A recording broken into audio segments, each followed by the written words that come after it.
moment. We recorded a lot within regards to last year, within regards to the Hanukkah story. Just did another video on another channel within regards to the story of Hanukkah. I want to speak about some of the Sephardic Middle Eastern traditions or customs that we have on this beautiful Jewish festival of Hanukkah, friends, over here. Taking from the Sephardic Q website. I think we did speak about this before. We're going to bring a couple of years back, if I'm not mistaken. It's from, I think, Rabbi Joseph Mosseri. His notes we're going to use within regards to this, and we're going to add other insights within regards to other traditions that will evolve during this beautiful festival of lights on Hanukkah. So Hanukkah Sameach in advance to everybody. And as we're going to learn about the Hanukkah story in of itself and just different customs that came about. So it's actually interesting. We're going to explore some of the countries in the Middle East, in Asia, in North Africa. What did they do actually on the festival of Hanukkah? Now, it's interesting. In Egypt, there was obviously a great Jewish community of yesteryear, and we've spoken about this before. And there was a specific beautiful custom, I think, in Egypt. Was not, I don't want to say beautiful custom because obviously more tefillot better. There was a custom not to say Sidut Hadin in all 8 days of Hanukkah. So and that was one of the first things that Ramoseri would actually point out. Now, once again, it's good to learn Torah and to do as much tefillot as possible. So that I would definitely suggest to do the whole time in October. Now, the custom amongst all Middle Eastern and North African Jewish communities is only usually to use pure olive oil for the Hanukkah lights. Just on Shabbat, the optimum is to use olive oil, and not wax candles. Obviously, that is still okay, but to use pure olive oil. And why is this? The reason being that this is considered to be the best way to fulfill the mitzvah, the commandment, and because a holiday miracle occurred through olive oil, naturally. So, why use wax candles when we can use olive oil itself? So that's in pretty much all Middle Eastern and North African countries. Now, when lighting, the custom, as brought down by Maran, the great Rabbi Yosef Karo, obviously the author of the Code of Jewish Law, the Shulchan Aruch, is he says to start with the light on the right, meaning that on the first night when you are going to light the Chanukiah, you begin with a wick closest to your right hand. Now, on the second night, naturally, you begin with a wick adjacent to the one you lit on the first night. Then you light the one of the first night. Now, on the third night, you begin with the newest wick, naturally, and work your way back to the right section. And such is the manner on each night. Now, by the time of the last night of Hanukkah, one will be lighting that closest to the one's left hand first and moving it then towards the right. I think in the same manner that we write, let's say, English or any Western language itself, there's a custom to use olive oil wicks and not candles. Obviously, we light with a candle, and after obviously the obligatory lights are kindled, the shamash, or you can see the extra wick, is kindled with a candle, and then the candle is then extinguished. It's what Rav Mosseri writes over here. Now, just to add on further, if one can safely light near the entranceway, in order to mefarsem the mitzvah of Hanukkah, to publicize the Hanukkah miracle to those that pass by in the street, that's optimum, ideally. If one is not comfortable knowing that one follows the custom to light inside a house where it will be publicized to the family members, I think this is based upon, he says, Mahari Kash, I think he has a gloss, I think, in the Shulchan Aruch on chapter 671, if I'm not mistaken. Anyone tuning in live at the moment, please subscribe to the channel. We're nearing 8,000 subscribers, so smash that subscribe button and enjoy as we're learning some of the Middle Eastern and North African different customs for the beautiful Jewish festival of Hanukkah. One thing I've got at the moment here is an iced coffee, and it's interesting. One of the minhagim of Hanukkah happens to be to have milky dairy products to commemorate Yehudit, the miracles that actually and heroics that she actually performed. I already said blessing on this.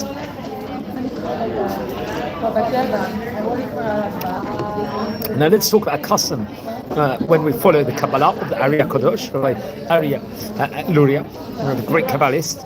It's also brought down, I think, in the Shulchan Aruch, the Code of Jewish Law, the bracha is to say lehadlik ner Hanukkah and not lahadlik ner shel Hanukkah, even though that's the way I think it's mentioned in the Gemara and among the Rishonim. There are many reasons for this, based upon both grammatical and mystical interpretations why one would do this. I'm not going to bring that down so much over here. Now, I think it's on Motzei Shabbat the Shulchan Aruch, the Code of Jewish Law, decreed that in the synagogue, the Hanukkah lights should be kindled first, then Havdalah should be recited. And this is the way I think the custom was practiced in various Sephardi countries, including Aleppo in Syria. On the other hand, many poskim rabbis, Rishonim and Achronim, disagree, let's say, with Maran regarding this, and therefore there's variant customs. Actually, Rav Moseri bring down the custom in both, I think, in Cairo and in Alexandria, was to say Havdalah first, both in the synagogue and at home. And the custom in Yerushalayim, according to Chacham Moshe Pardo, another great rabbi of his time, who was also head of Jewish court, and he would bring down in his Shemot Moshe, was also to say Havdalah first, even inside the synagogue. Very interesting, our friends over here. Now, the custom on Friday afternoon and evening of Hanukkah, I think, which is brought down by the Chida, Rabbi Chaim Yosef David Azilei, in his great book called the Birkei Yosef, in the name of another great rabbi, Rabbi Shmuel Abuab, is to pray mincha in the synagogue, then go home to kindle the Hanukkah lights, then to light the Shabbat wicks, then return to the synagogue for Kabbalat Shabbat and for Arvit. Naturally, that's what's brought down there. Now, a question is arising that since we don't consider the lighting of Shabbat candles as acceptance of Shabbat, why must we light Hanukkah prior to Shabbat lights over here? Isn't there a well-known rule that tadir v'she'eno tadir kodem, meaning that something that is done regularly, must take preference or precedence over something that's not usually done? So that's a question that Rabbi Moseri over here will pose. Now, on the Shabbat Eve, occurring during Hanukkah, the main Madlikin is not recited. Obviously, that's in the synagogues usually after Kabbalat Shabbat Lechadodi. Naturally, we will sing all those songs and so on and so forth. Very interesting enough. Now, I think in the synagogue, the Hanukkah lights need to be placed against the southernmost wall. On the first night, let's say the westernmost lights will be lit and etc. I think this is based on a response actually that was made by Rabbi David Ibn Abi Zimra, respectively, over there. So very, very interesting. If anyone tuning in live, we're exploring some of the, let's say, the minhagim, the customs of the North African Jewry in of itself, of the Jewish festival of Hanukkah. So welcome anyone to our community if you join in live. The custom in both Egypt and Jerusalem is to light the Hanukkah lights in the synagogue during the daytime. This, of course, is done with a beracha. This is what states over Rav Moseri says. And the reason for this lighting is strictly for the sake of proclaiming the miracle, since the light of these wicks is not needed during the day. It is also to help to remind those who may not have lit at night, for whatsoever reason, what day of the holiday it is, so that they could light properly the correct number at night. In Egypt, this was done before the commencement of Tefillot, and in Jerusalem before the Arum Mincha. Naturally, over there, so very, very interesting over here. So we're going to speak about more customs in Egypt. I think Rav Moseri likes to bring out a lot of minhagim from the Egyptian areas in of itself. Now, I think the custom in Egypt also, during the daily morning services of Hanukkah, is to recite the Hanukkah Holiday Mizmor, chapter number 30. It is immediately after Sefer Torah is returned to the Heichal, and the Kaddish Titkabal is said. This Mizmor is said, following by Kaddish Hishlema, and the Kabeh and the Ktoret are then said. No other Mizmorim are recited after Kaddish Titkabal. Very interesting enough. He brings another point. If tefillot prayers are being held in the house of a mourner during Hanukkah, both the mourner and all those in attendance say Hallel in the house of the mourner. The reason for this is that the Hanukkah Hallel was established by the great rabbis, and we are commanded to recite it. On Rosh Chodesh, the law would be different, as Rosh Chodesh Hallel is only a custom. He brings down over here. The custom now, let's speak about Tunisia. The custom in Tunisia is that let's say, the while that the lights are burning, the ladies do not do any work. So naturally, we've heard of this beforehand over here. Now, Tunisia and Libya, Rosh Chodesh Tevet is called Rosh Chodesh of the girls. Why is this? Of the girls? Feminist activists will be very happy with this. In remembrance of the heroics of Judith. On this day, parents send gifts and grooms their brides and to be over there. This happens to be in Tunisia and Libya. This was a custom. Now, a custom in Aleppo in Syria.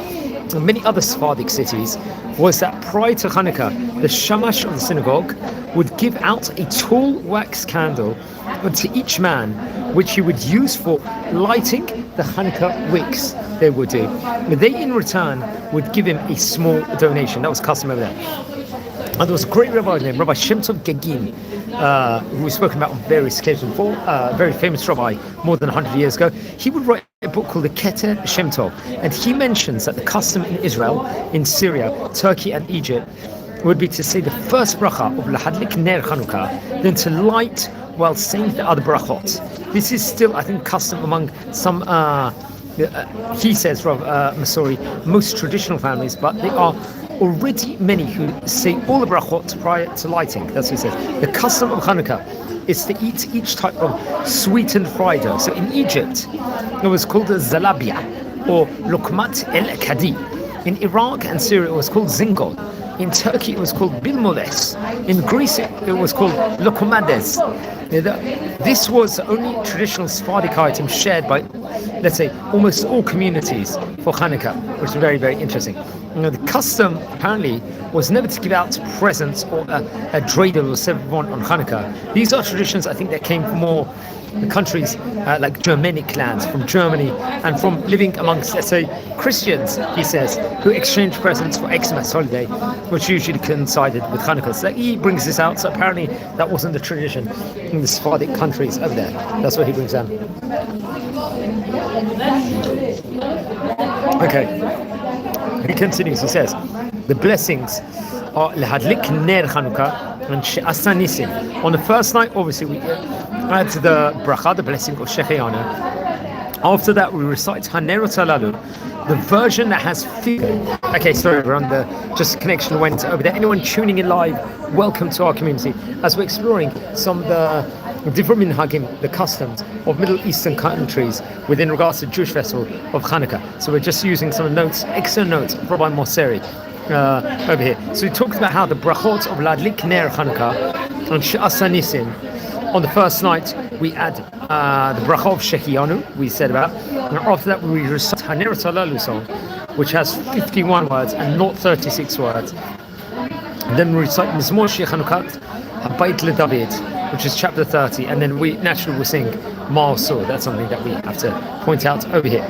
Now, very interesting. Now, the law and custom for Sephardim is that only one menorah, one Hanukkah, is used for the entire family. But Ashkenazic custom of each member of the family lighting their own personal Hanukkah. In most traditional families, in order to share in the love of the mitzvah itself, the head of the household will give each member of the family a chance to light. On the first night, he will light the first wick, and he'll let his wife light the shamash. On the second night, he'll light the newest wick, his wife the next, and then the oldest child, the shamash. This will go on for 8 days. Now, I think Sephardim until recently never called the Hanukkah lights by the name of menorah or Hanukkah. It was apparently called a Hanukkah. That's what it was called over here. I think Rav Mosori's notes would actually be quoted in Israel Jewish News and also on Sephardi Q website, which we have to point out. Okay, and I heard some more interesting insights in regards to customs of the Sephardi community from all of the residents. Let's actually speak about it now. Yeah, so if you look, especially online and in the books, you can learn about many different beautiful, interesting customs that people have. So apparently there was another custom for Yemenite Jewish women to wear clothing decorated with bells and hold bells in their hands. Apparently this was on Hanukkah. After lighting the candles, they would go out in the street and play music until using the bells to celebrate the miracle of Hanukkah.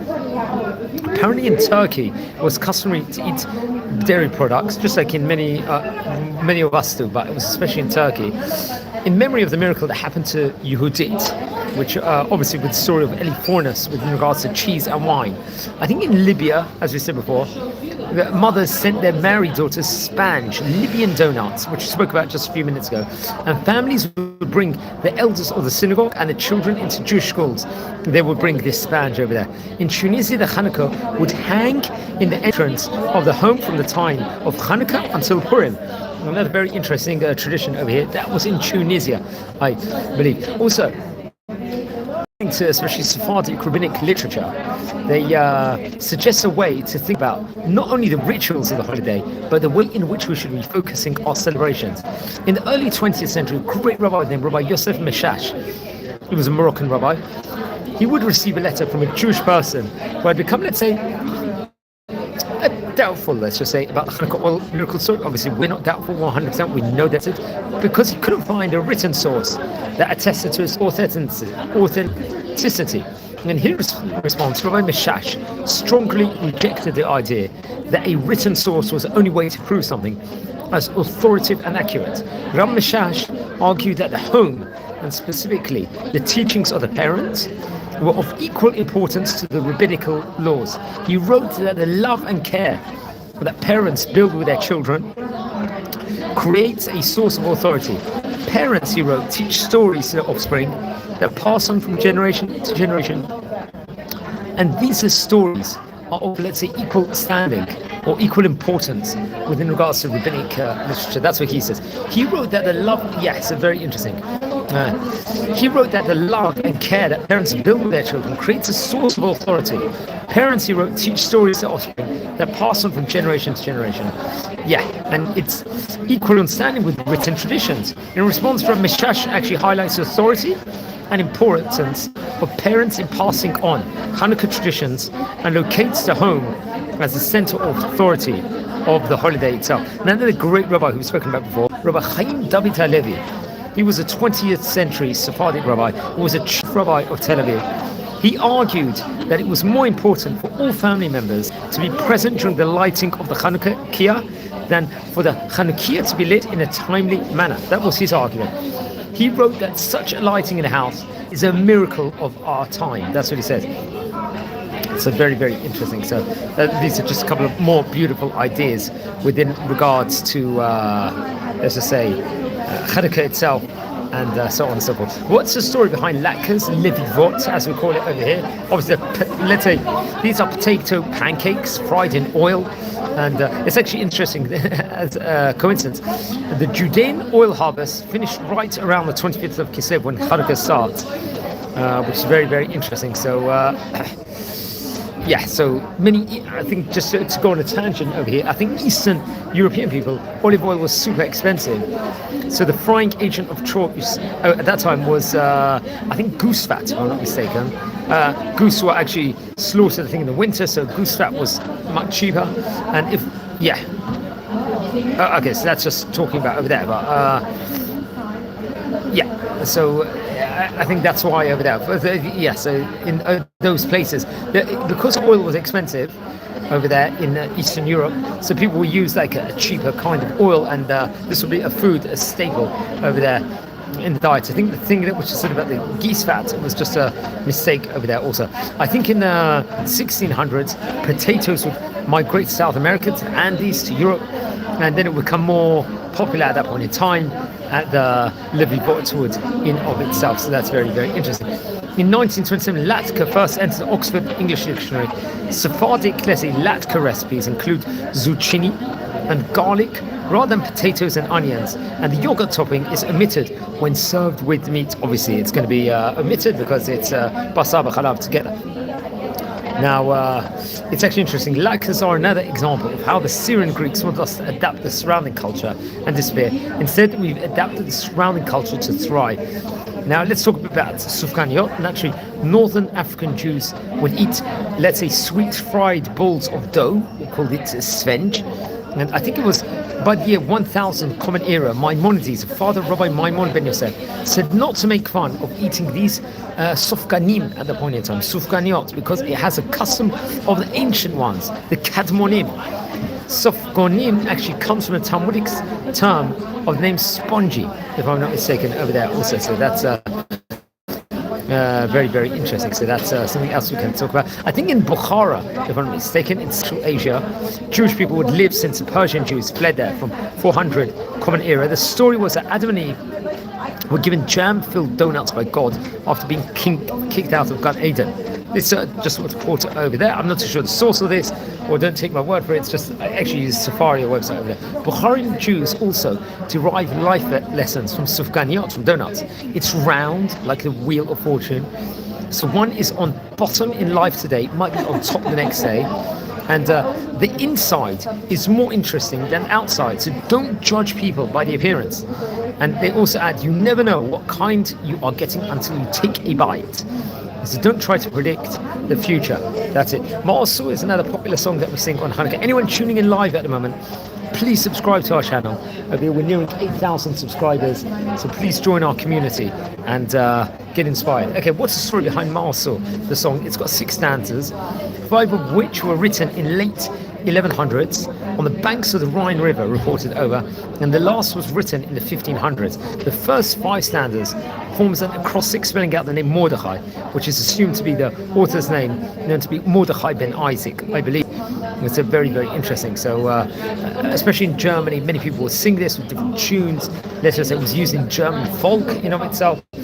The first printed version of this song would appear in a Siddur in Salonika in Greece, I believe in the year 1560 also, which is very, very interesting. So that will be around that point in time, and all throughout the years different versions of the song will come out in English, so on, and be performed in many of the great synagogues. I think in the 1800s, Julius Mombach, the cantor in London's great synagogue, modified the tune of the German tune, if I'm not mistaken, at that window of time. And very, very interesting. So let's explore a few more highlights within regards to different customs before we just call it a day over here for this beautiful festival of Hanukkah. Yeah, so very, very interesting. There's something called the Hanukkah paper. It's a treasured custom by many people. Each is imprinted with a holiday blessing, psalms, and symbols personalized, and each child would write the name handwritten on it. That's what one of the people said. So let's just continue over here. There was an interesting article on the Jewish Journal, which should bring out more customs. Iranian Jews, like myself, I come from Iranian and Jewish heritage. They don't have many specific Hanukkah customs, but I think for many other Mizrahi and Sephardi communities, there's much more customs, as I say. So very, very interesting. I think it was in Yemen, North Africa, the 7th night of Hanukkah marks Chag HaBanot, as said before, Eid al-Banat in Judeo-Arabic, or the Festival of the Daughters, which I mentioned about before, which celebrates one of the best things, given to the Jewish world, Jewish women. That's one of the best things. Now, the festival, which usually falls on Rosh Chodesh Tevet, involves singing, dancing, lighting the Chanukiah, and really in the honor of Judith, the young widow turned heroine of the Hanukkah story, which is very interesting. And very, very interesting. I think, just to add on over here, I think in countries, we mentioned about in Libya and Tunisia, how they would have the Chag HaBanot, and they went to the synagogue, they touched the Torah, they prayed for their daughters. Wealth, health, young women and old women would dance together. Girls who had turned their backs would one another, or there would be friction between them, would reconcile. And in many communities, there was a dairy feast in honor of Judith respectively. And so, because of the famous story with the Eliphornis, which we spoke about just beforehand, also that was interesting over there. That happened over there. So it's very, very interesting. It's reported over a great rabbi named Rabbi Daniel Boska, who's director of the Sephardic Education Center and rabbi of Westwood Village Synagogue. We actually mentioned him when we did a video about the Sephardic traditions during Sukkot. Rabbi Boskila says Moroccan Jews never use candles but always oil, just like many other places, and that's optimum, as before. He also points out Moroccan Jews prefer wicks dipped in olive oil. Jewish people in India use coconut oil apparently to light their Chanukiot and enjoy, let's say, Indian treats. They would eat deep fried onion, pakoras, gulab, jamun, fried balls of dough tipped in syrup. Obviously, we spoke about how the Moroccan Jews enjoy sponge, let's just say deep fried donuts. And the Robert Boskila will actually reminisce in this article in Jewish Journal how his mother, who was Algerian, made special Hanukkah baconettes or donuts, you could also call it, which is very, very interesting. And I think there's a deep fried Persian funnel cake called zolbia, and many people have that on Hanukkah also. Apparently it's very it's a good fit as a Hanukkah food. Why is this? Because it squidges, let's just say, of the batter into hot oil, and when it's soaked, I think, in rose water and honey syrup, it's reported over to be very, very tasty. I don't know if it's very healthy. So I give it, if someone's got high cholesterol or something, I wouldn't necessarily recommend any of these foods, actually. And it's interesting. The original Hanukkah coins, when we're talking about money, was made of chocolate, apparently. Apparently they were real. In countries like Yemen, Jewish parents apparently would give their children a daily coin to buy sugar and red food dye to make Hanukkah wine, apparently. In North Africa, poor children would knock on the doors of Jewish homes and offer protection from the evil eye.